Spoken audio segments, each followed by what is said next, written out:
All right, guys, it's 4:30. This is the panel on the upcoming book coming out in April, Organizing Professionals, Academic Employees Negotiating a New Academy by Professor Gary Rhoades. I'm Ryan Quinn. I'm a reporter with Inside Higher Ed. I cover faculty, and from some of the, conjunctions you'll hear about during this panel, you'll know that oftentimes grad employees are walking out alongside and organizing alongside other segments of the academic workforce. So I also cover graduate student unionizing and postdoc unionizing as well. So I guess we'll start with Professor Gary Rhoades.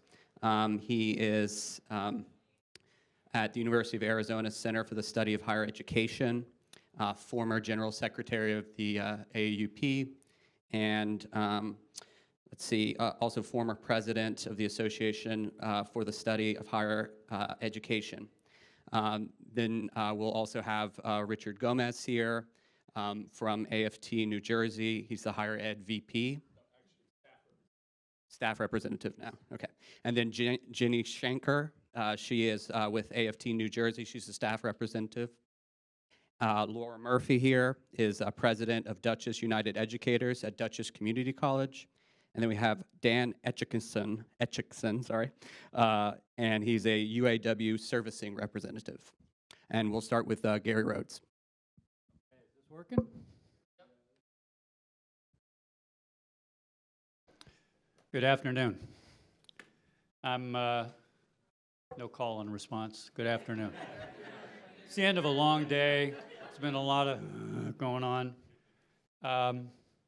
I'm delighted to be here, and I want to start by thanking Bill for creating this opportunity, but also for just his wisdom and the work that he's done over the years, a lot of which is cited in this book. I want to thank the panelists for agreeing to do this, and also, as with Bill, I've learned a lot from the folks on the panel and the organizations that they work with, including reading just about everything that Ryan's ever written and quoting a lot of it. And I really am appreciative to the folks in this center, the board members, for what I've learned from you over the years as well. And I also want to thank Becky Given, who wrote a review for the book that's going to be in the Journal of Collective Bargaining, the Academy. Very thoughtful review, which means she didn't trash me. But also, again, because Rutgers, her work at Rutgers and those of her colleagues at Rutgers, like Rich and others at the time, is among the most creative work, in my view, in higher education, as evidenced by their centrality in HELU. In some ways, I've been working on this book for at least since my last book, 1998, on collective bargaining called Managed Professionals, where I analyzed 211 collective bargaining agreements and then would annually do these analyses for NEA, present at their conference, write something for their almanac. But what really catalyzed this book was my time as General Secretary from 2009 to the summer of 2011 at the AUP, and my sort of direct involvement in a number of organizing campaigns, some of which were joint with AFT, and what I learned from the members, the leaders working on those campaigns, from the staff, and then subsequent involvement with other unions like USW, a little bit with UAW at UMass Amherst, and then especially with SEIU, 6 of the Faculty Forward Metro launches, thanks to Melanie, I spoke and participated at, and then worked with the New Faculty Majority Foundation as well with adjunct and full-time contingent faculty issues. So this book weaves that experience into my analysis of organizing and of collective bargaining agreements, and then I combine that with an analysis of over 500 collective bargaining agreements that's in the NEA database, Higher Education Contract Analysis System, which is about 80+% of all the contracts. That's why I'm super excited as well, what Jake and Joey and Bill and what Karen's doing with that database and others. I think it'll be really powerful. And then I downloaded a lot of contracts, particularly grad employee and postdoc contracts, which weren't so present in the NEA database, which I should say includes contracts from various unions. Okay, now I gotta figure out how to use the clicker. Hey, it works. So just briefly, I want to give you a sense that, like with the title and the table of contents, the book is really organized around two verbs: organizing and negotiating. The creation of new bargaining units, the mobilization of existing bargaining units, and the negotiated provisions of collective bargaining agreements. And there's two major substantive sections. One deals with the contingent academic employees with a couple of chapters on contingent faculty, adjunct faculty in one chapter more, and then more broadly contingent faculty. And then a chapter on graduate and postdoc employees, because I really see these folks as in the vanguard, having re-energized the academic labor movement in the vanguard in a variety of ways of organizing and negotiating. And then the second part of the book substantively is about, it's more about tenure-track faculty, but increasingly they're working in coalition with other academic employees in negotiating furloughs, exigency and retrenchment for other rationales, and then instructional technology. So I like the cover. And I was really happy after I saw one of the early proposals from the press, because you don't have any control as the author over what the cover is, and that's kind of boring. What I like about this, obviously you can probably tell those are roses. Those are shafts of wheat. So what that's invoking is what many of you will be familiar with, the bread and roses mantra, labor mantra, traced back to a strike by textile workers in 1912 in Lawrence, Massachusetts, and refers to a phrase one worker was reputed to have said when asked, "Why are you striking?" And it's also a phrase in a poem in 1911 by James Oppenheim. And she said, "Hearts starve as well as bodies. Yes, it is bread we fight for, but we fight for roses too." That's become a labor mantra over the years, indicating that workers want not just better wages, but also respect. So as I said, I start out with contingent faculty, adjunct faculty in chapter 3, particularly focusing on adjunct faculty. And I invoke this bread and roses phrase by analogizing adjunct faculty at George Washington University to the textile workers in Lawrence, Massachusetts. It's a very gendered comparison, lots of women, lots of people of color, lots of immigrant families, like the textile workers in Lawrence, Massachusetts, and facing an extraordinarily powerful and vehemently opposed to union employer. And so what I do in this chapter is start with that story and then just talk with a range of examples of the creativity of the strategies and tactics, the organizing strategies and tactics of adjunct faculty, working in coalitions with students, working in so-called metro campaigns, which take different forms. SEIUs were the most prominent and dominant one in terms of organizing new units, but AFT, and Jennie sent me some great examples that I used in the book of what AFT was doing with their metro campaign. USW had a metro campaign. And so this idea of organizing adjunct workers within a metropolitan area to basically monopolize the workplace and raise the level of working conditions in that metropolitan area. And then inside-outside strategies, which I sort of learned from Joe Barry in his earlier book, creating these umbrella organizations like New Faculty Majority, but the people in that New Faculty Majority are also union members and the sort of major unions involved in organizing faculty, and you leverage inside, outside, inside, outside. Sometimes you do that within unions as well. So that's chapter 3. Chapter 4 is bread and roses and more. And the more is invoking a phrase that adjunct and contingent, full-time contingent faculty have succeeded in embedding in our consciousness, which is a hell of an accomplishment actually, which is that faculty working conditions are students' learning conditions. So stopping the sort of pitting or fighting the sort of pitting of faculty. Oh, if we raise your wages, we're going to have to raise students' tuition, right? And so in this chapter, I focus on embedding in the agreements for adjunct faculty and full-time non-tenure track faculty access to instructional resources and access to professional development on a labor-based conception of quality. And so there has been considerable movement over time, a real increase in class cancellation fees for adjunct faculty, really significant improvement early on in some SEIU-affiliated units, which then carried over into a variety of other units, which was a step to acknowledging, okay, your class got canceled, but you deserve some remuneration because you were preparing for that class and you were counting on this class. So some sense of job security, which subsequently is translated into some locals having pursued some really creative strategies for increasing job security. University of Pittsburgh has a presumptive renewal clause, which is essentially automatic renewal unless there's some very specific circumstances. For adjunct faculty, that applies to those who have 2 academic terms of employment. And then the UC lectures, University of California lectures, did away with their pre-6 stratification between folks who had not taught for 6 years yet, and those who had, to give essentially continuing status to people who had taught for a year. So significant gains in professional rights relative to management.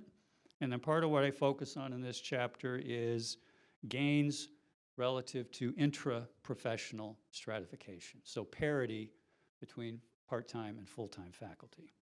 A lot of clauses here about access to instructional resources. They were more common in part-time only units than they were in units that combined part-time and full-time faculty. But for professional development, about 22% of them had parity in the access of adjunct and full-time non-tenure track faculty to into professional development. For instructional resources, it was only 10%, so not as much. So some progress, but not a lot. So this is a picture of Rutgers part-time lectures, and I raised this and used this because one of the central issues for them was pay parity. And it took me a little while, but not too long, to get schooled by adjunct leaders that it's not just a living wage, it's not just focusing on the injustice of poverty level wages. It's the inequity of unequal pay for equal instructional work. And that's what these folks, in part, was at the heart of their strike. And there's a quote that I saw on the internet from their president in September of 2022 in an exchange with 2-time part-time lecturer union representatives asking whether he would meet their demands of equal pay for equal work. And he says, that is a powerful phrase, this is on tape, that is compelling on the surface and ignores the layers of complexity underneath. You can groan. He goes, I believe in respecting all workers. I do believe our full-time faculty, tenure track faculty, need to carry more of their full teaching load and have less special deals. You can groan. And I would, in a perfect world, we would pay PTLs more, but I cannot finance that right now. Third groan. It's not his money, right? So it's not just Rutgers. There's a great story, or an awful story, at one of the launches, which was in Miami. And I remember talking to an adjunct faculty member about organizing. So what are the conversations like that you're having with people? And he goes, they're pretty damn easy. And here's why. We have a provost who said to us publicly once, your working conditions are the function of bad life choices.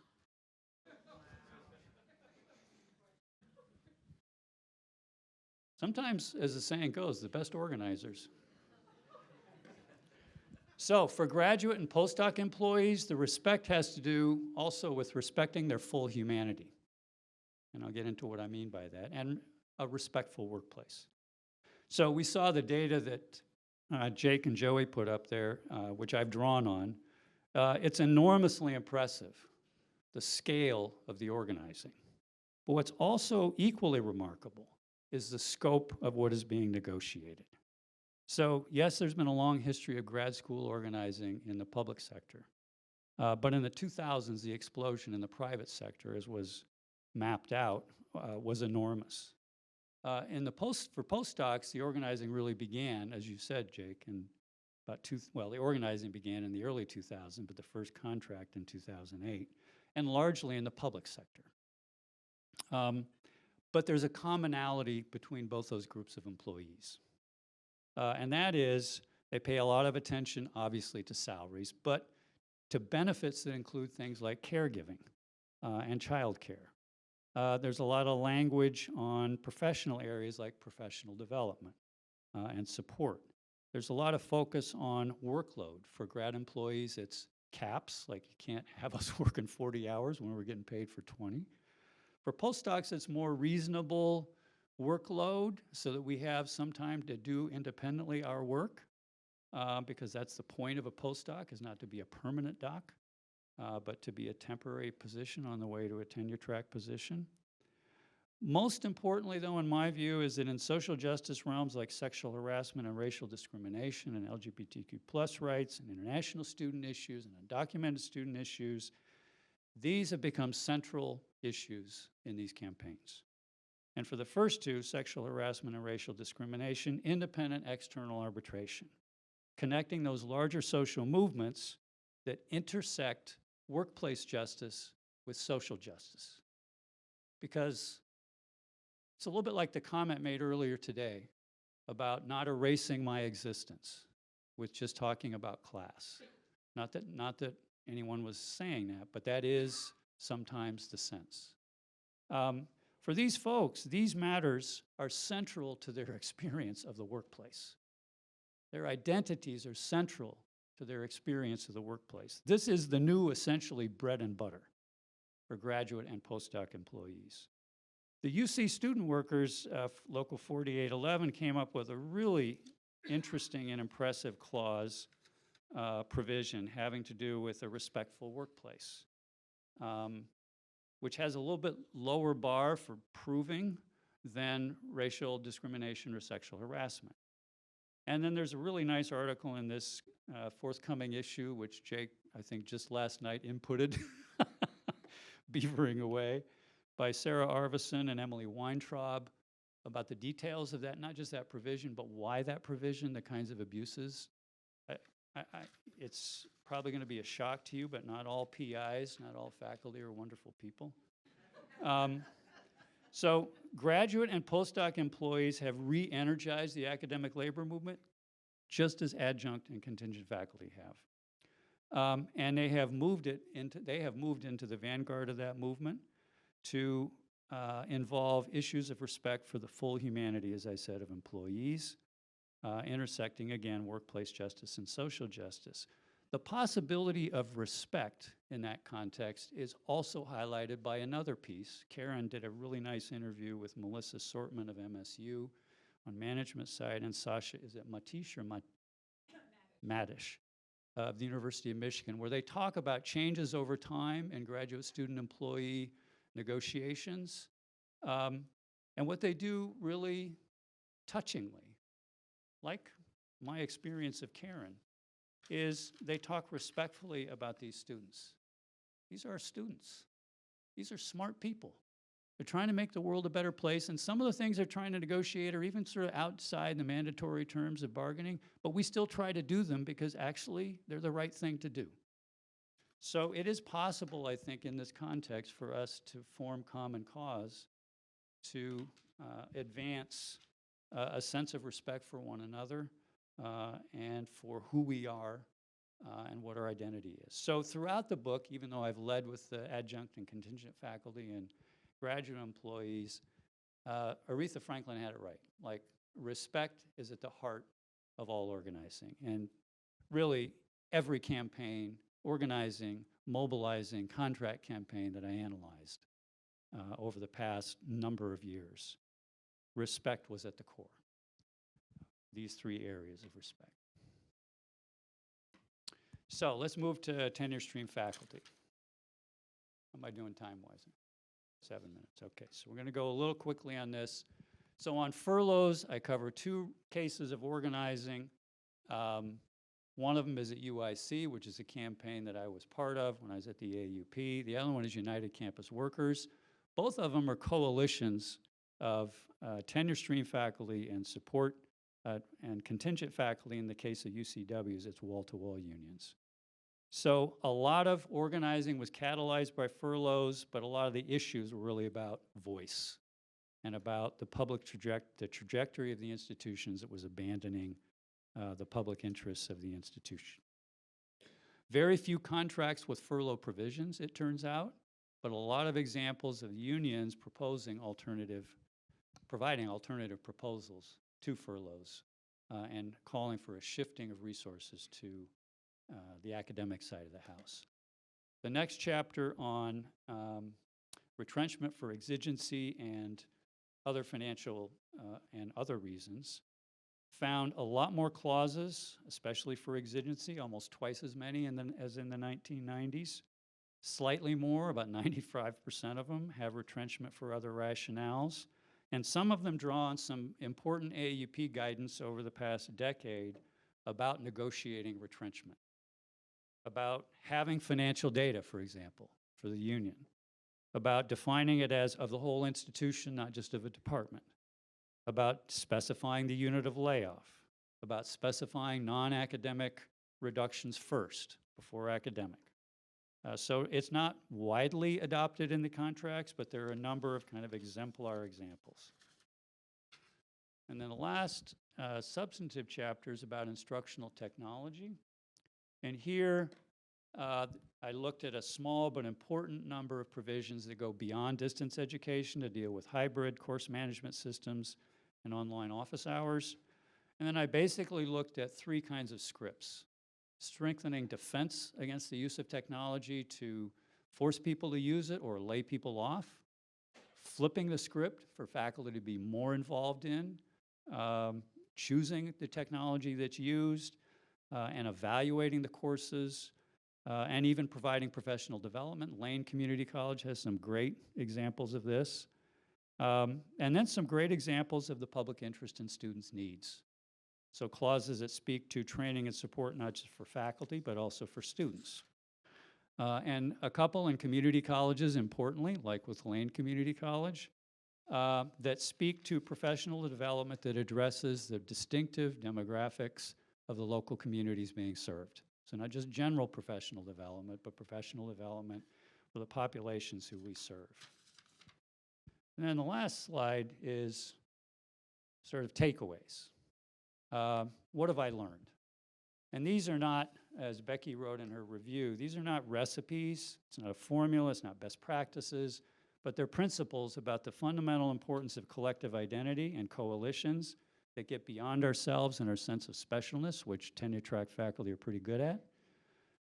Building strong coalitions by enacting and embodying respect for other employees on campus and beyond. Intersecting workplace and social justice issues and linking them with a labor-based conception of quality and of the public purposes of higher education. And finally, the importance of time and timing, and of affect, and of resource mapping, and not underestimating the resources that are available to employees, which I think is one of the most important. Recognize and respect the range of resources that we have. So Becky also wrote that I kind of foreshadowed some of what we're undergoing now by detailing in Chapter 2 the assaults on collective bargaining at the state level in 2010. Whatever the specifics of the assaults on higher education and collective bargaining that unfold, there's a couple things to remember about that time. The organizing persisted and the movement continued. So whatever we're facing, when labor and management negotiates a collective bargaining agreement, sort of what Melanie said, on our local level, when we work through contract interpretation and enforcement, what we do locally obviously is affected by state and federal government efforts to change and affect what we're doing. But just as certainly, when we negotiate locally, we are proactively shaping not just our local iteration of workplace democracy, because that's what labor agreements are. They are workplace democracy documents. We are not just doing that, we are also proactively shaping and creating space for possibilities of what happens statewide and nationally. So I would urge our management colleagues to see and seize this opportunity with labor in the face of this existential threat to, in these negotiations and in the announcement of the settlements, publicly talk about why they respect their workers and their full humanity, why they respect the work and the importance of working conditions, why these negotiations, why collective bargaining, and why higher education matter. For we best engage in the defense of higher education and collective bargaining, the theme of the conference, when we take the offense in forcefully owning who we are and what we do rather than ducking and running. In saying this, I'm fully confident, as is already evident, that the labor movement is very strong. It is stronger than it was the first time around with Trump. Whether in lawsuits, public discourse, or protests, in various collective, creative efforts, the academic labor movement is operating on the knowledge that movements are more powerful than political moments. They persist. And one path, in my view, going forward, like the path that got us here, is for those movements to be based in organizing in broad coalitions, intersecting workplace justice and social justice, and with a sense of the importance of timing, like now is the time, not to appease, but to fight, and the importance of affect, the vehement and defiant celebration, not just of higher ed in general, but of who we are. Like in my state, who we are is, I'm the minority. Celebrate it, own it, this is who we are. You can't erase us, we're here. And of the considerable range of resources that we have at our disposal. Thank you.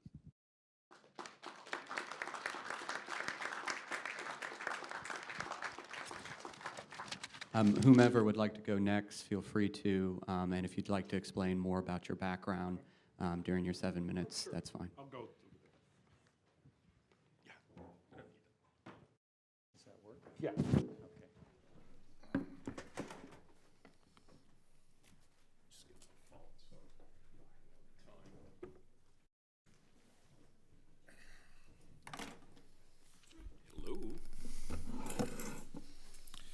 Hello, everyone. My name is Richard Gomes. I'm AFT staff representative for AFT.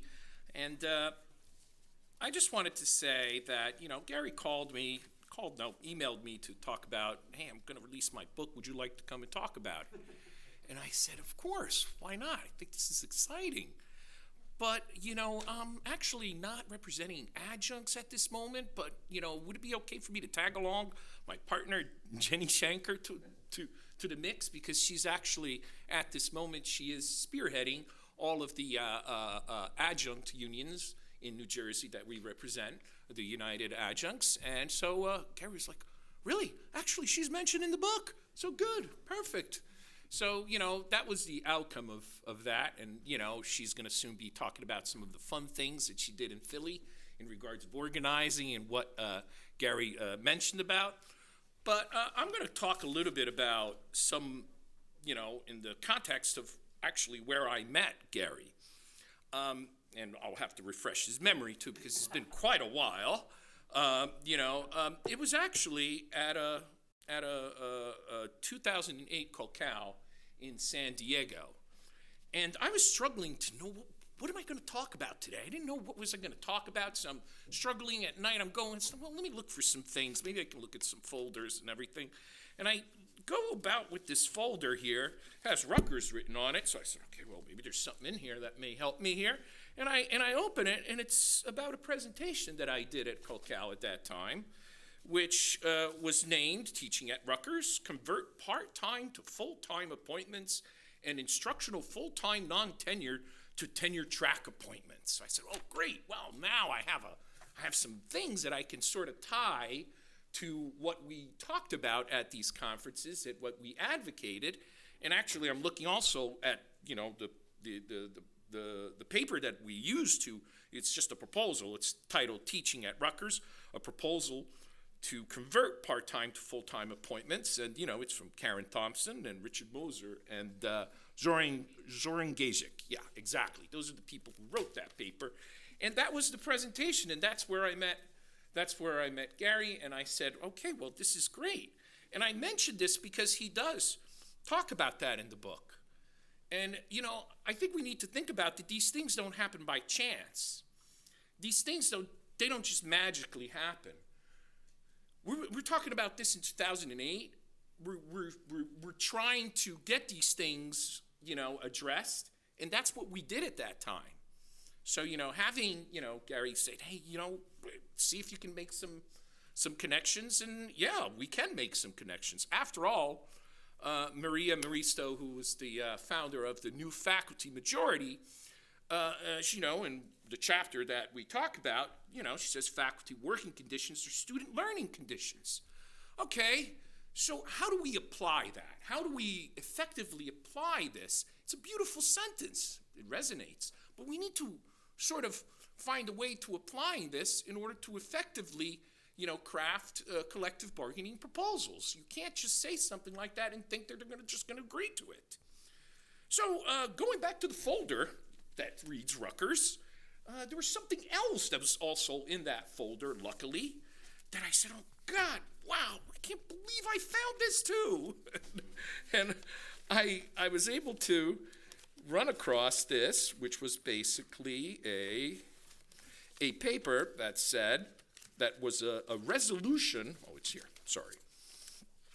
A resolution from December 10th, 2014. It's a resolution signed by then president at that time, Bob Barchi, who was the president at that time, and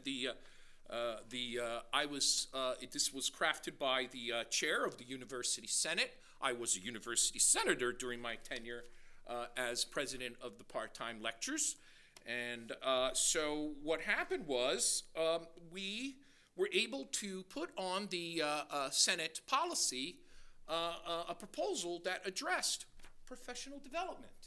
But in order for us to do that, we have to tie to faculty working conditions or student learning conditions.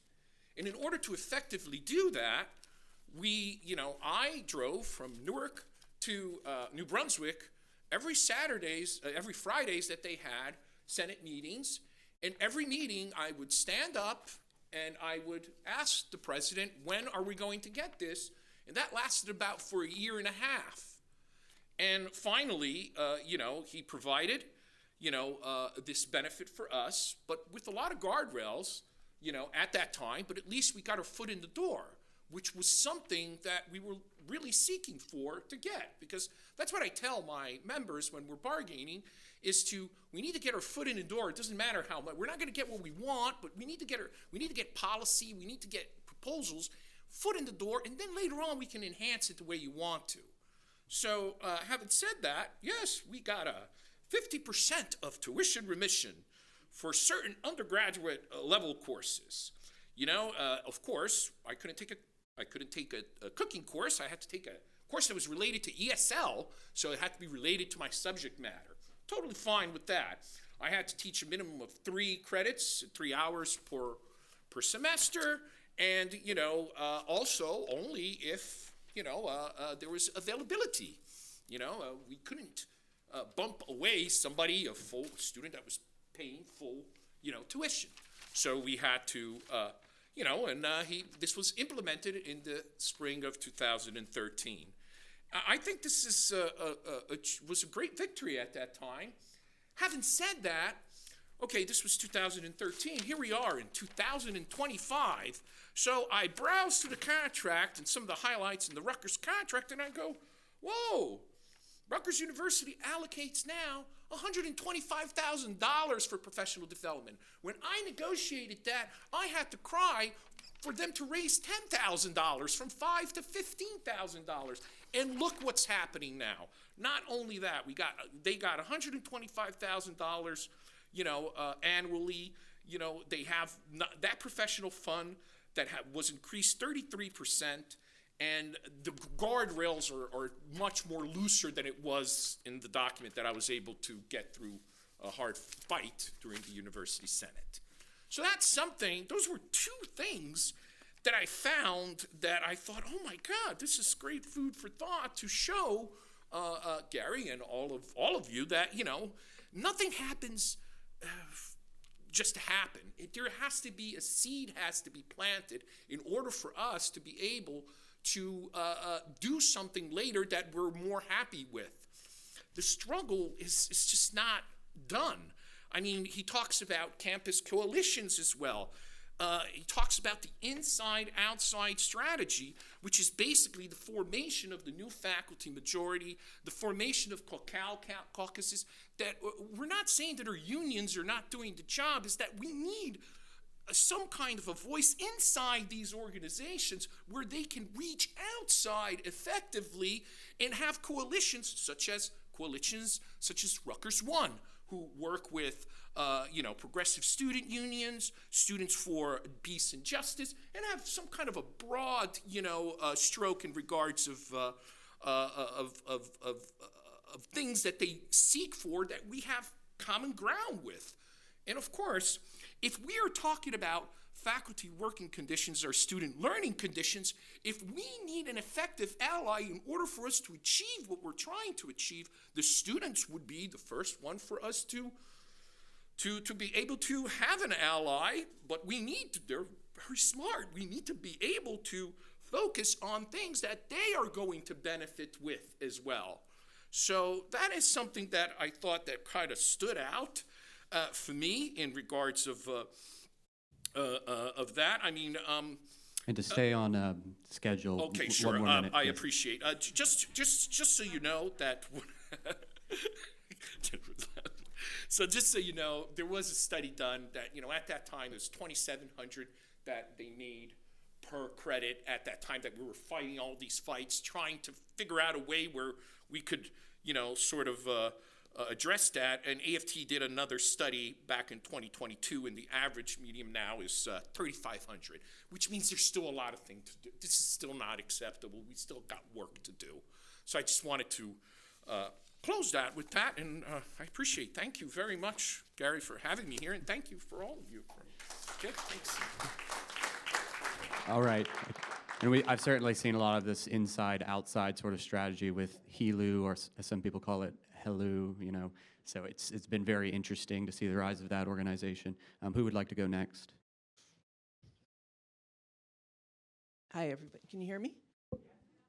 So my name's Jennie Shanker, and I am currently working for AFT New Jersey alongside with Rich. We have the same job.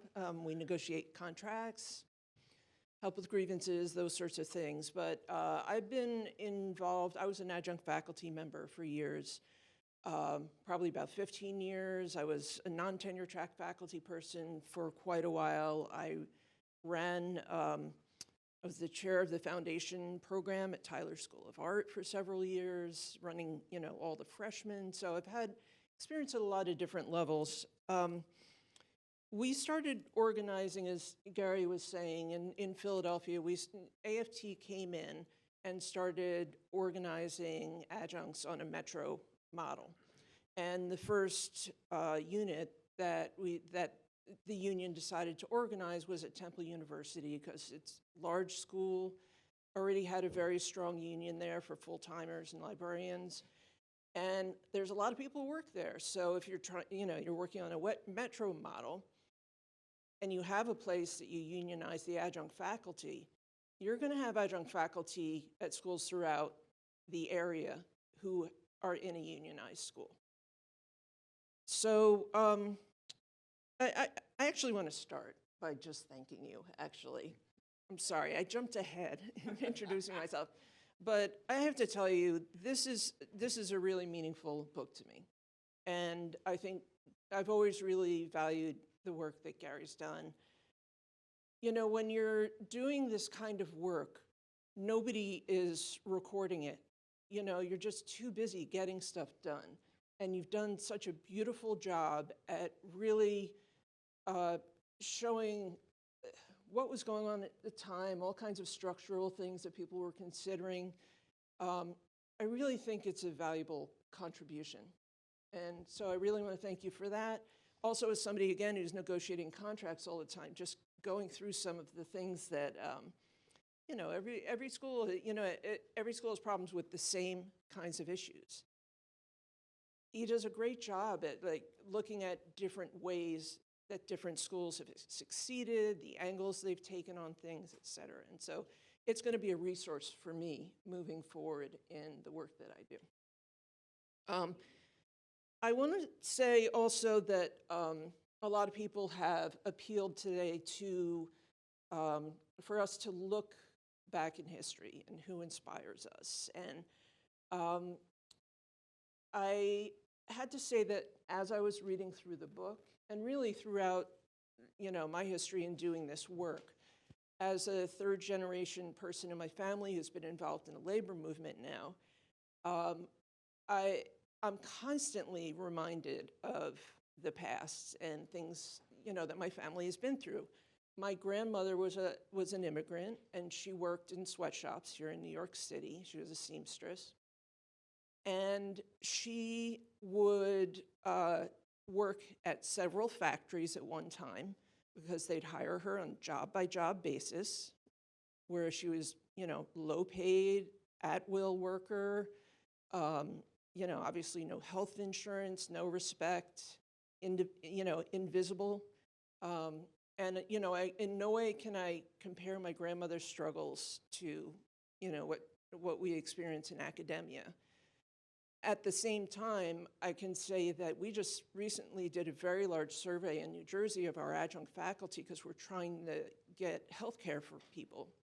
And we found that 14% of adjunct faculty in New Jersey either have had no health care in the past year or gaps in health care.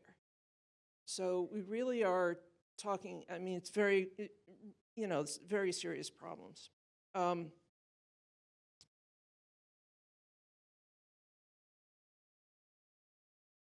I also, you talk a lot about professionalism, and it's made me think so much about this idea of professionalism that I kind of think somebody's got to write a book about that. My dad was teaching in public schools in New York, and early on struggling, struggling to keep a class together. And there's a story he would always tell about how, his class is falling apart, and suddenly the principal shows up and he's like, thank goodness, somebody's here to help me, like a resource, and the principal comes in and he points to a piece of paper on the floor and he says, Mr. Shanker, that is incredibly unprofessional. And, professionalism is something, again, you talk about this as well. We think about it in a very different way. The people in schools who are teaching think about it in a very different way than the administration does, and it shows up in all kinds of ways. Sorry, feel like I'm jumping around a little bit. I just, I'm musing a little bit on this. He was organizing teachers in New York City early on in the 50s and 60s. And he would talk about how it was difficult because at that time, teachers were professionals and unions were for people who needed to take a shower at the end of the day, who had dirt under their nails. And when he would try and convince a teacher that, we need a union here, he would run into that. And he would call them snobs to their faces, which is appropriate. And, we see that too in higher ed, right? We have a situation where schools have allowed a single job, one professor's job has now been split among 4 to 10 people, all who are treated, much poorly. I think of it like adjunct faculty are they're being hazed. They're going through a hazing process that you can't get out of. And at the same time, you have people who, same qualifications, same job, same students. There's no reason that this shouldn't be a real job for someone.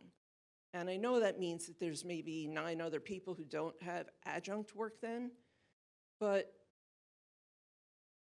think about the effect on the world right now. The fact that so many adjunct faculty are not allowed to develop their research.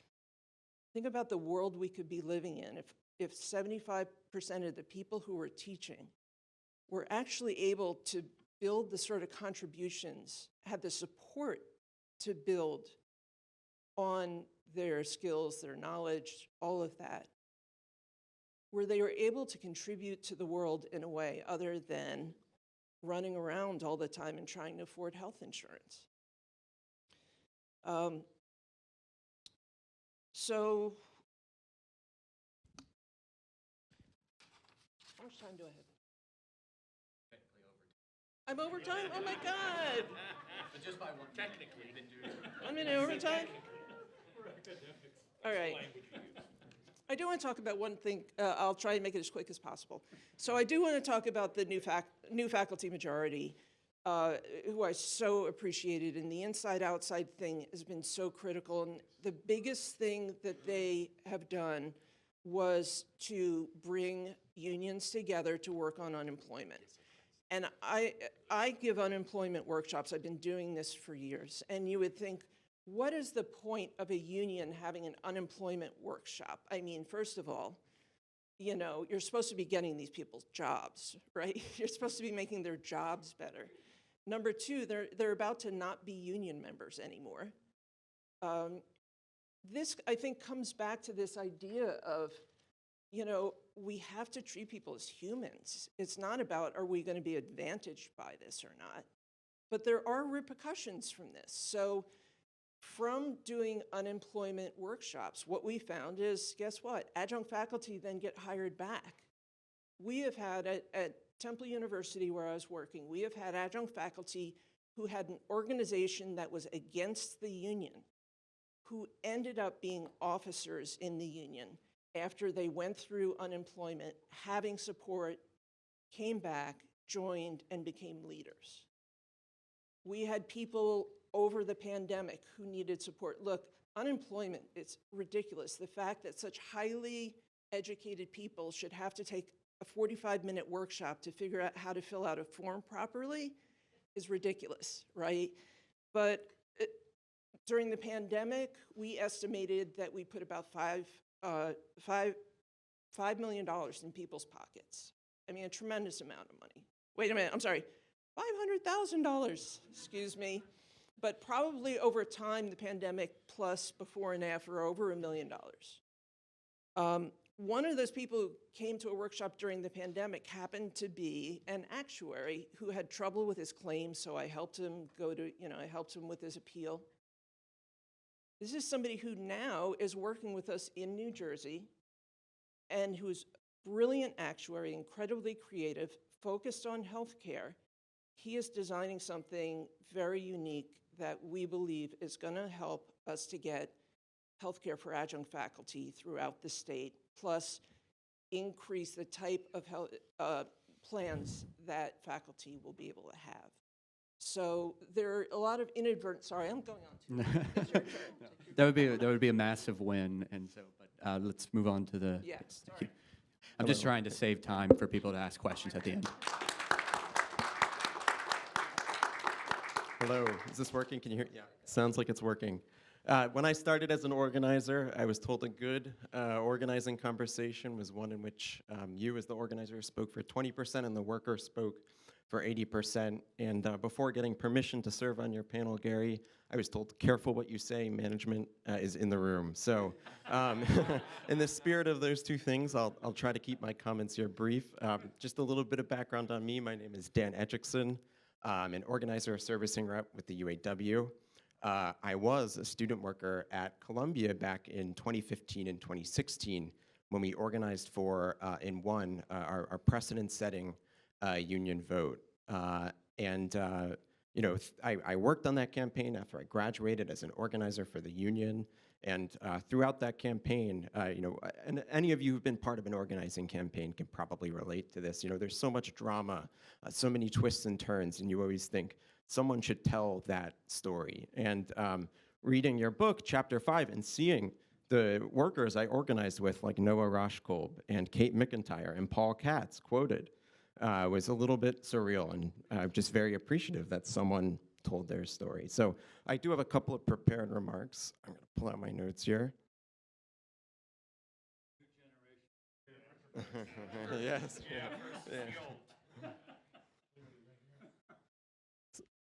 So, Gary, you asked me to identify one or two takeaways from the book regarding organizing postdocs and graduate student workers. And I thought, your remarks on one of the things that is catalyzing some of the student worker organizing that is happening is the increasing contingency faculty and researchers. And I think that rings totally true and corroborates what I've heard in the field organizing, right? That people don't expect to get a tenure track job after grad school or after their postdoc. And so, they understand better start organizing now because I'm gonna have to be doing this for a while to eke out some respect and a living. So that was one takeaway I appreciated. Another one was some of your, what you wrote about employer tactics to try to persuade student workers not to vote yes for a union, specifically the messaging they put out around international student workers on visas and how organizing, hypothetically, it's not a threat, but they often insinuate that it is. And that just echoed my experience at Columbia. And, in a lot of these student worker campaigns, a majority of the bargaining unit, or close to a majority of the bargaining unit, and this is true of the postdoc researchers too, are people on F1 visas or green card holders. Okay. So, Gary, you also asked me to identify one or two takeaways from the book regarding contract language. And I appreciated that you included a section on health and safety. I think a lot of us don't think that health and safety is necessarily an important article in higher ed contracts. We're not working in a factory or often dealing with heavy machinery. But at Columbia, health and safety was a big deal. A majority of the unit were research assistants who worked in labs. And one of the core organizers in the chemistry department got lead poisoning because of a lack of PPE. So I appreciated how you emphasized that is also an issue in higher ed. Just to go back to the international students and scholars provision or articles that address their needs, I also appreciated how you highlighted those articles and contracts. Like I said earlier, many units of researchers and graduate student workers are majority international students, and collective bargaining is a way to address their specific needs and concerns. And we see that play out in various ways. So as an example, the graduate student workers at NYU won a social justice type provision that prohibits the university from voluntarily complying with ICE. They also won like a legal defense fund for international student workers. The university contributes, I can't remember the exact amount, I think it's $25,000 a year that the union can administer to help people dealing with visa issues. You also briefly referenced the Mount Sinai postdoctoral contract and the guaranteed housing provisions they won. They won a provision that says the employer has to give them housing for 3 years. And that isn't just an issue because of the cost of living in New York. It also relates to the fact that a majority of these units are international researchers and student workers. Often they don't earn enough money to successfully apply for an apartment in New York City. They need a guarantor, but because the rest of their family is overseas, they can't use their family members overseas as a guarantor. And so that was one of the main things that motivated that contract provision. And you're beginning to see some of that play out in student worker contracts too. Student employees at the new school won a pilot program in their most recent contract wherein the university will serve as a guarantor for a couple of graduate student workers each year so that they can successfully apply for an apartment. I also read the last chapter. You asked for a takeaway on that. You spent a section of the last chapter addressing the need to speak to public interest when it comes to contract campaigns, and I thought that that section is especially apropos of what is happening right now in higher education, given the unprecedented assault that our universities face. I think unionized student workers and postdoctoral researchers have a real role to play in demonstrating to the public the value that higher education has. And I think we're beginning to see that play out with some of the organizing that postdoctoral researchers in the UAW are doing around the country to push back against some of the proposed funding cuts.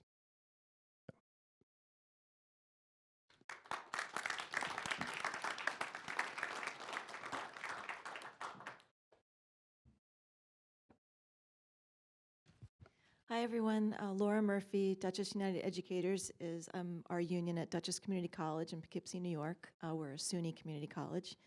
And I want to echo the thanks to you, Gary, for inviting me to be part of this panel, and of course, more importantly, for writing this book and for being so supportive and mentoring, so many of us over the years. And there's, so many important points from the book.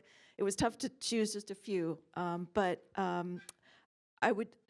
I'll just start by saying I think you certainly make a compelling case that there's a spectrum of exploitation in higher education, and we're all on it, that basically all of us are precarious workers until no one is a precarious worker. I think the book shows certainly demonstrates how the well-being of all people is interconnected and how that plays out in the higher ed context. It provides a lot of hope, which, as others have said, we can use right now, that we can continue to build solidarity among students, faculty, staff, and the broader community, even in the face of increased efforts to divide and conquer us. And I thought it was really useful the way you link these powerful solidarity concepts to the concrete demonstrations in the CBA provisions that can create more equitable working and learning conditions, or things that we could be doing that we're not doing. And the book also gives us an opportunity, as others have talked about, to see how our local unions' work on our campuses relates to the broader academic labor movement, connects us to that community. I think helps us to imagine, additional connections that we can make. And then I would just speak from the community college perspective just for a couple of minutes. So I think that the stratification that you talk about so well, that the marginalization of community colleges in higher ed is another form of that stratification, both among higher ed workers but also students, but not in your book.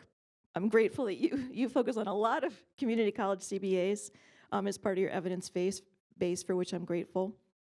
I would say that I think your argument about as others have talked about, the profound influence of the contingent academic labor movement in recent years and their focus on the public interest, on educational quality, the common good, social justice, that the influence of that more broadly definitely resonates strongly with our experience at Dutchess Community College. So as I said, we're a SUNY community college in Poughkeepsie. Dutchess United Educators is a combined unit. We have full-time and our executive council is full-time, part-time faculty and staff, non-civil service staff. We do have 2 bargaining units, one for part-time faculty and staff, one for full-time faculty and staff, but we have one bargaining team that negotiates together. And we've been really trying to basically act like one bargaining unit. And again, our executive council is one unit. And we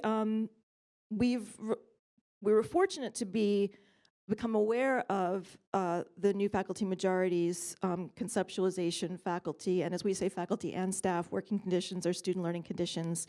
In 2011, 2012, a colleague and I were fortunate enough to go to the New Faculty Majority Summit in January 2012 in DC, and it was a really profound experience. And being lucky to be exposed to that, it's really informed our effort to address equity issues on our campus, both between part-time and full-time, also in terms of equity issues for community colleges in higher ed. So we employ the concept to show certainly how our well-being and that of our students' well-being is interconnected, Also how the well-being of all of our colleagues, whether they're staff or faculty, part-time or full-time, are interconnected, that devaluing the work of any of us is devaluing the work of all of us.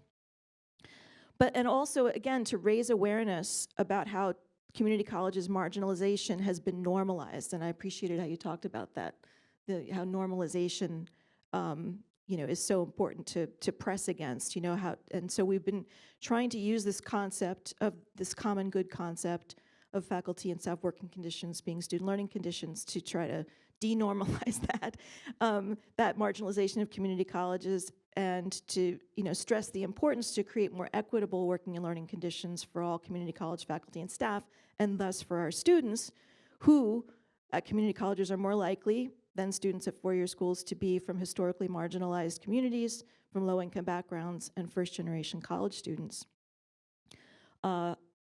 So we've been working to, and I'm not sure if we'll have time to talk about specific contract provisions, but we've been working to create equity, as I said, for part-time faculty and staff.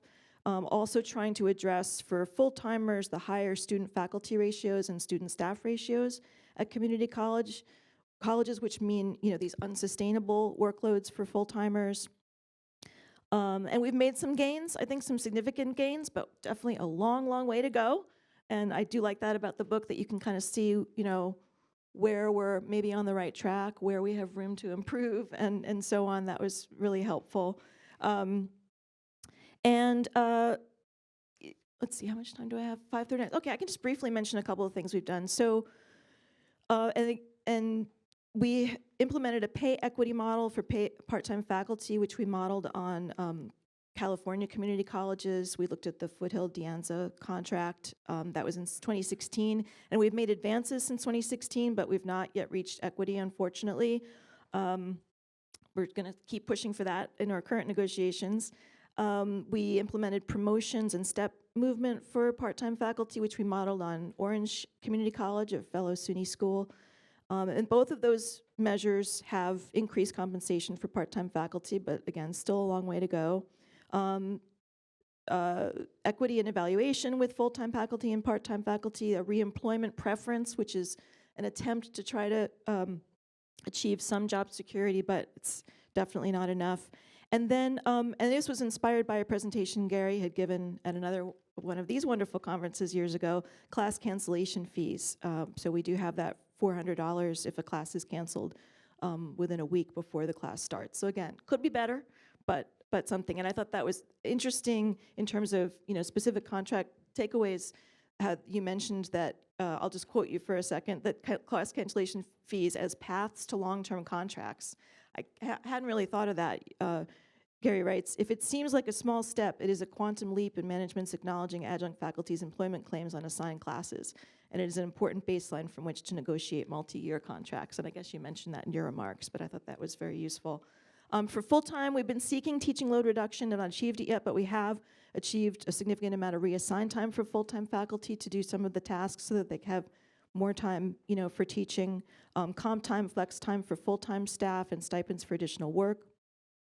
And, okay, I'm over. Okay, last thing I'll say, in terms of future coalition building and your last chapter, I think, there is more work, more attention to equity for community colleges, and of course it's important to frame it in terms of, not a zero-sum game where we know that our four-year colleges need many more resources too, that we all need more resources, and that is the I think a tricky thing about advocating for equity without suggesting that it's going to come from some other, some other places. We know there's plenty to go around.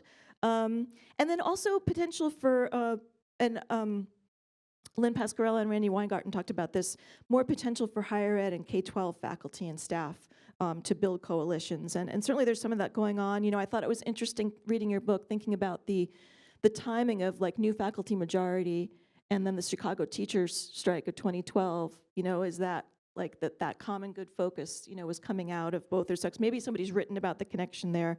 And then, ongoing attacks on education at all levels. In my field of history, I've noticed that there's more I'm hearing at the AHA, the American Historical Association conference, higher ed faculty are saying we have to support the academic freedom of our K-12 faculty colleagues. Well, it's about time. It's way past due, right? You know, imagine where we might be if we had been supporting their academic freedom, you know, decades ago. Thank you again for everything, me allowing me to be part of this conversation. And sorry I ran over. Thank you.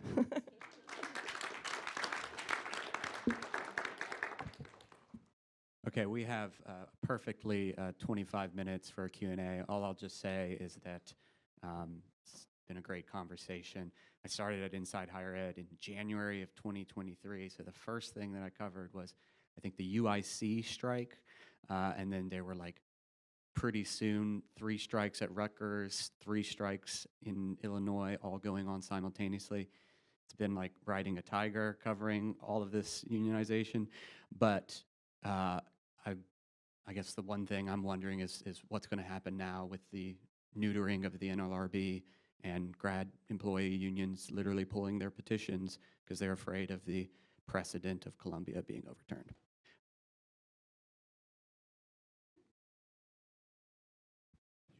Oh, okay, thank you. Hello. Hi.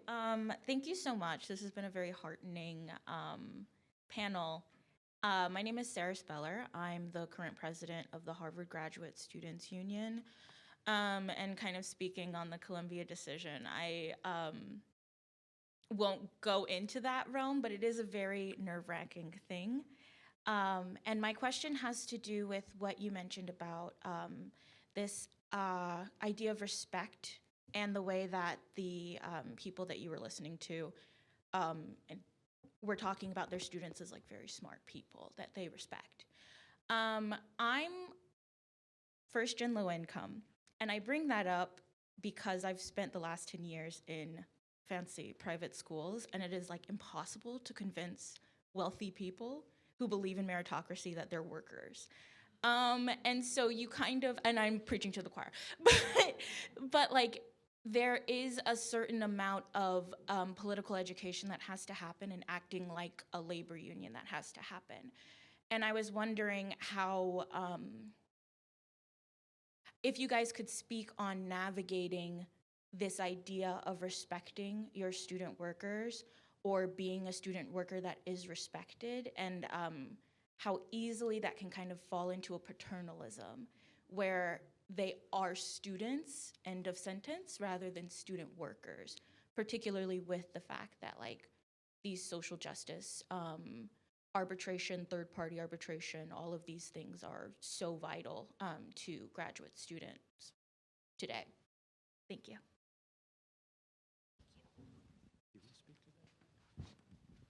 I could try speaking to that. What was could you summarize the question for me? Yeah, basically, I'm also trying not to be litigious because we are bargaining and management. Thank you. But basically, can you speak to the idea of how both management and labor can navigate the idea of mutual respect without it turning into like a paternalism or it turning into a loss of recognition as workers?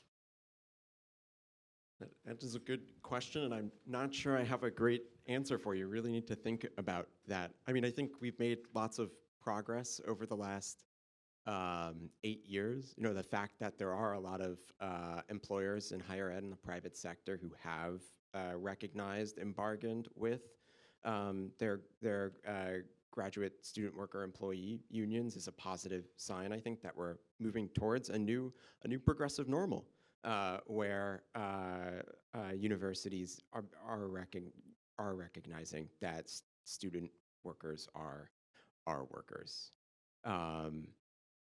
As to the difficulties winning under Trump, I think it's obviously the board isn't an option for us at the moment, but there are precedents for being able to succeed outside of the board process. At the NYU graduate student employees won recognition before the Columbia decision in 2013, and then they won their first contract, I think, in 2015. I might be mistaken. I think under the first Trump administration, also Georgetown, the student workers there won, they had a AAA election. And even at Columbia, we had our election under Obama, but the university refused to bargain with us. And we were ultimately able to bring them to the table under the first Trump administration. So, it's bad what's happening, but it doesn't mean that new organizing can't continue to happen. Just, we have to come up with more creative and clever strategies. So there were, I remember talking to a reporter just a month or two ago who asked me just kind of this question about, now with the new administration. Under the first administration, there were 7 private universities that did voluntary recognition. So when I say, first of all, you're kicking ass. And I'm saying that in full seriousness. The wave of organizing is so much bigger and so much more powerful. So I'm an old dude. I can think back to this is the most dynamic moment in the history of organizing in higher education, and you're driving it, literally. Not only in demanding respect, you demand the interesting thing about the graduate employees and the postdocs. For the graduate employees, much easier identification as workers. I know it's harder at Harvard than it is maybe at Michigan. But it's in their names, it's in their contracts, it's in their discourse. It's even, Harvard works because we do, right? For the postdocs, they're a little more caught up in the professional, like, we're not students, we got PhDs, right? But they're exploited employees. And so for all of them, for both sets, it's what you were saying, like the promise of a tenure track position is not what it was. And so we need to take care of things now. And so I would say when I'm making that appeal to management, and I'm giving that example of the 2 folks at Michigan State and University of Michigan, that's an option for management in the midst of, well, our president's not going to sign on to some statement, but we can respect our workers. And we can respect that our students are workers. And we can negotiate contracts that give them provisions that recognize their full humanity, whether that's gender-neutral bathrooms, whether that's gender-affirming care, whether that's independent external arbitration for sexual harassment and racial discrimination. We can do that. And when you do that, you're part of the labor movement. You don't have to be driving it, but if you're management and you're signing on to that, you're part of a labor movement saying, we don't just do an oligarchic, richest guy in the world, fire people and laugh. We respect collective bargaining. Shouldn't be a big ask for any president in the country to say that. We respect our bargaining agreements, period, full stop. That's it. We respect them. And we respect, I think part of the quote that you're picking up on there is also true. They're also the students. And so I think what both these folks are trying to say is, look, let's not demonize these people, nor should they demonize adjunct faculty or contingent faculty who are often alum of those same institutions. But I think my answer to you is, you're demanding it and you're getting it. And that's why the strength of this movement is going to surpass what's going on now. Just like it did the first time. Only you're stronger now. And this is part of my response to the Chicago Tribune reporter. The grad unions are stronger now than they were the first time. You already have the strategy. That was a brilliant strategy in 2017 to work with the other grad unions nationally and with the undergraduate workers nationally. So it's like students of mine who are indigenous or students, we've been here. We've been fighting this struggle our whole bloody lives. We know what this struggle looks like. And we're not going away, right? I'm doing my motivational. I want to ask a question about job security provisions and collective bargaining agreements now. And by that, I'm thinking about both contingent faculty and the spectrum of things, but also things like retrenchment. also things about how permanency can be expanded to non-academic workers across our higher ed spectrum. And I'm thinking about this because so much of the sort of teeth gnashing from universities around academic freedom seems to me to fundamentally rely on the bedrock of job security provisions and collective bargaining agreements, right? And so I don't doubt that, like, the defense of liberal education that was offered by Lynn and Randy in the first panel is real. I think that is real. But I think the failures to meaningfully provide substantive job security for the majority of the workers in higher ed have eroded any notion of that kind of liberal education as a beacon of academic freedom in the first place.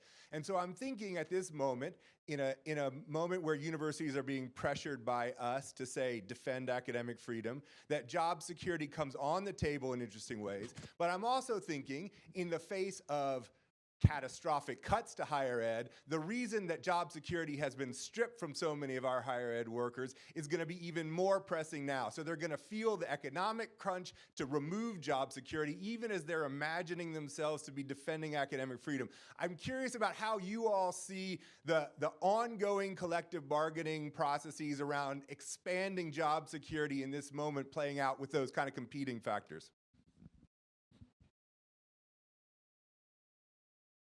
So one thing that I've noticed now that I've been working, I've seen, there's a number of contracts in New Jersey that I thought have been pretty interesting.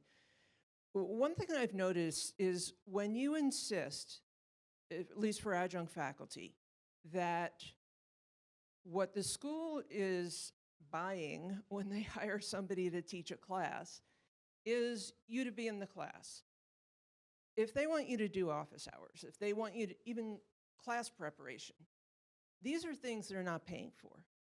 When you have contracts where you're asking people to pay for office hours, class preparation, they've already invested in you. The likelihood that they're not going to hire you, much less. They're also more likely to hire you again so they don't have to pay a class preparation fee for somebody else who's going to be doing it for the first time. With office hours, what we found in one local where they have like $50, once a week, you could be online, just do an office hour, no matter. This is a community college where it essentially equals about, at the end of the semester, they're getting 2 credits extra pay just through the working office hours. And again, because the schools don't want to pay so many adjuncts for so many office hours, they're giving people more work. So, I mean, I'm not saying they're not giving people job security, but there are other ways where we can provide incentives in a way for them to continue to hire people repeatedly. So I think a couple of the keys are the kinds of language that some units are developing, like presumptive renewal after 1 year of service at University of California lectures. Similar language at the University of Pittsburgh. At Wright State University, there was an interesting provision that essentially, it doesn't use the word tenure, but it is effectively tenure for non-tenure track full-time non-tenure track faculty who were part of the unit, became part of the unit. In Ohio, part-time faculty are not unionized. So I think there's a variety of ways of those kinds of steps. But the other thing, and I agree with you with regard to staff, is you have to make it hard. Like the most effective provisions in the retrenchment, which I kind of raced through, is delay, require longer periods of notice, require having to respond, require having to provide data, right? Because ultimately, this is about, just like what we're witnessing now, what the ideal is to be able to simply say, well, you're fired, to arbitrarily say you're gone, to not justify it, to basically do a Doge move. The more you make it difficult, the more they will look to some way else to make the cuts. And so the most effective strategy throughout the contracts is to make it hard. And what happens is, somebody said earlier today, when you lift the bar for tenured places, for places with collective bargaining, you lift the bar for all places. I'm a member of United Campus Workers Arizona Local 7065. We don't have collective bargaining. But I chaired a Senate committee on how to deal with finances in the university. We went through this ridiculously awful set of senior folks who blew the institution up. And when they were talking about where the cuts would come, they said, well, you can't fire tenured faculty. And I'm sitting in the room and I'm thinking, well, actually you can. Obviously, I'm not going to tell you how.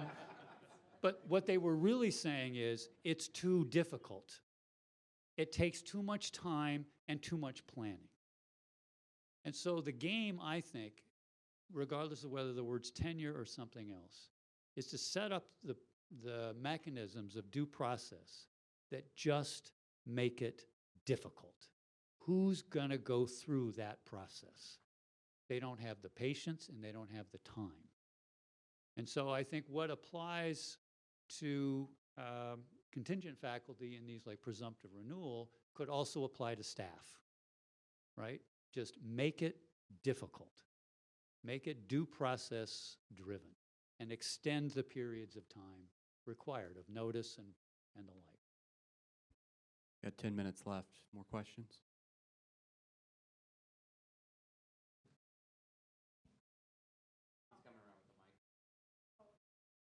I wanted to kind of keep going on this issue of job security in the sense that I understand I've been working on this issue for 25 years in a union that has not succeeded in getting it for our contingent faculty, not in a broad sense. We had a provision in the prior contract that was too difficult. The eligibility was too limited, so that only 3,000 out of 11,000 adjuncts were eligible. And then this provision has been weakened. There's multi-year contracts in the latest one because adjuncts were in the crosshairs. Management did not want to relinquish. But I understand what you're saying about getting at it through other ways that you were talking about. That's positive, making it longer term. But I think we're facing a situation where when you have declining enrollments and cutbacks or anticipated cutbacks in funding, who's the most vulnerable? In our context, it'll be the contingent faculty. And we don't even have the requirement that they give reasons for non-reappointment. So they can't stand when I refer to it as adjuncts being laid off. The president of our college says, no, it's not a layoff, we just didn't rehire them. Because we had no rights to begin with. And it will be harder for bodies to defend.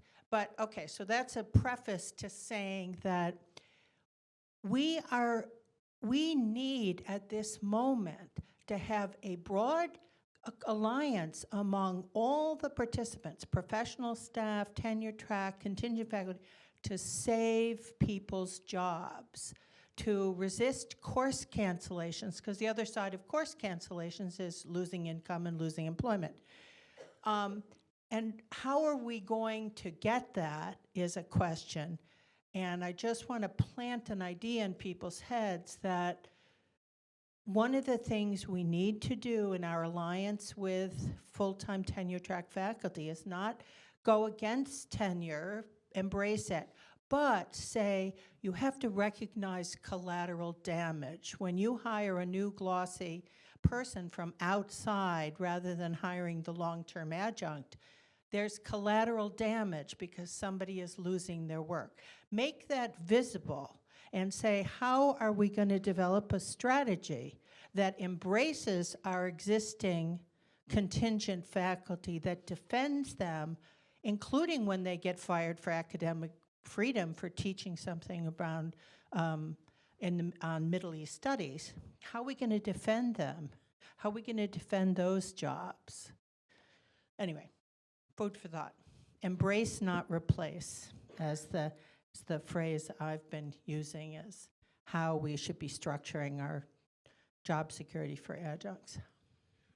Well, some of the things we did at, you know, as I talked about before, of the abstract that I talked about in 2008, which was basically to convert part-time appointments to full-time appointments, and you know, framing it towards the benefits of that being of the university.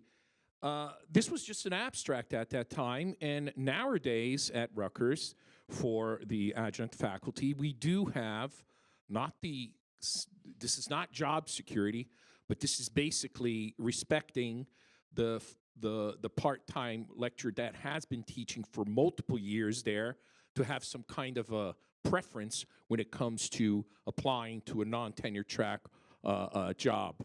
So one of the things that that Rutgers have been able to get for their adjunct faculty is prior service as an NTT counted towards seniority. So if in case you get promoted, those years that you were an adjunct, it counts towards seniorities. Also, 2 semester appointments for 2 years and 3-year levels and 4-year levels as it goes. 4 semester appointments for those teaching at Rutgers for 12 years or longer. I know 12 years is a stretch, but as I said, it's a foot in the door. I could see that going down to 8 years later on. So, you know, that's the bargaining that we would have to perform. And also appointment letters to be received a month earlier by July 1st and December, July 1st for the fall and December 1st for the spring. These are some small steps that, you know, were just talked about a couple of decades ago and weren't anywhere near any kind of collective bargaining agreement at that time. And now we have it in print and black and white in a collective bargaining agreement. Is it job protection? No, it's far from that. But, you know, we have a foot in the door. I think it's up to the new leaders to be able to continue with this, you know, notion and be able to push, you know, for better protections and also for our folks that are adjuncts to have priority whenever they have to apply for a full-time position. And we got 3 minutes left, so succinct questions.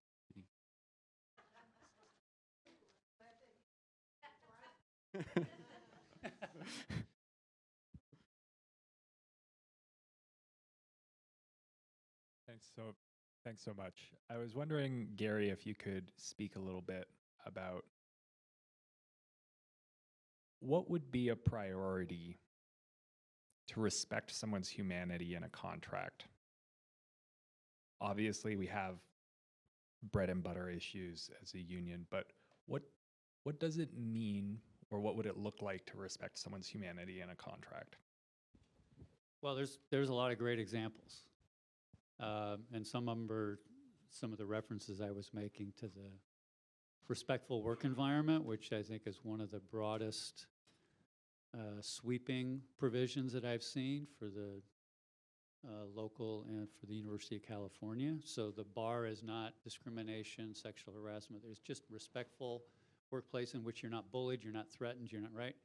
And so there are a variety of measures for if you're in that situation. You have options for being moved. You have there are real reliefs that are embedded in that language. So that's one, like you deserve a workplace where you're not bullied. You deserve a workplace where you're not sexually harassed. You deserve a workplace where you're not discriminated against racially or otherwise. And if you are, you get independent external arbitration. You don't have to rely upon the institution because we know, obviously, there's been abject failures over the past however many decades. So that's one thing. Another is to just listen what the employees want, right? Do they want childcare? Do they want, like, people are not just, the mindset is student workers are dependents. No, they have dependents. They want childcare. Maybe they want lactation stations. Maybe they want nursing rooms. Maybe they want gender-affirming care. Maybe like the whole range of subjects, which I know in our board meetings we've talked about this for the center. well, those aren't bread and butter. Yeah, they are the new bread and butter because this is my life. And the contract needs to speak to my life. And sometimes those can be negotiated inside the agreement, sometimes outside. So just this last year, I didn't get a chance to mention this, both Oregon and UIC negotiated some interesting provisions for students' mental health, and in Oregon's case, for childcare that the community would have access to. Like a certain number of slots. I think it's 50 or 60% of the slots. Priority for UO employees first, but then 60% of the slots go, or 50, whatever it is, to the community. That wasn't in the contract, but in the course of negotiating, they said, okay, we're going to make this commitment. Ties us to community. So I think there's just a variety of ways, Eric, that you can say, first, though, you have to listen to what matters to the employees, to the particular set of employees. And then I just very quickly wanted to respond to your question. We all hear a lot about the demographic cliff. Bullshit. The demographic cliff is based on a presumption about the college going rates of the existing students and students in the past. There's something called a demographic shift going on, even for traditional age students. And they look a lot more like my students in Arizona who don't look like me than they look like my daughters. And I'm crazy about my daughters, but that's not the growth demographic. If you start going to the demographic that is growing and providing access to them, which is what most of higher education, like 80%, 90% is broad or open access, and not assume that this lower income school with a high percentage of students of color, in my case, a local district where it's 95% Latinx. We had never recruited there.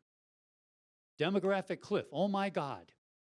One of my colleagues studies enrollment management. She's from that district, Karina Salazar. She spoke here, I think, a year or two ago. She gave a presentation and the superintendent's right. That's right, nobody comes to our district to recruit. Why not? We got like 200 students in this tiny district who are qualified to go to the university.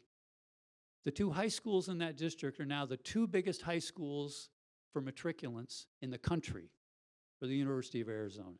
So the demographic cliff accepts some premises about a system that's been systematically excluding even traditional age students and just hold aside returning students because there's millions of people with some college but no degree who we could be tapping into. And I think as labor, we should be articulating there is more opportunity and more need out there for higher education of some form or another, and more work to be done. Thank you guys so much for coming. Organizing Professionals comes out April 15th. All right. Thank you. Thank you.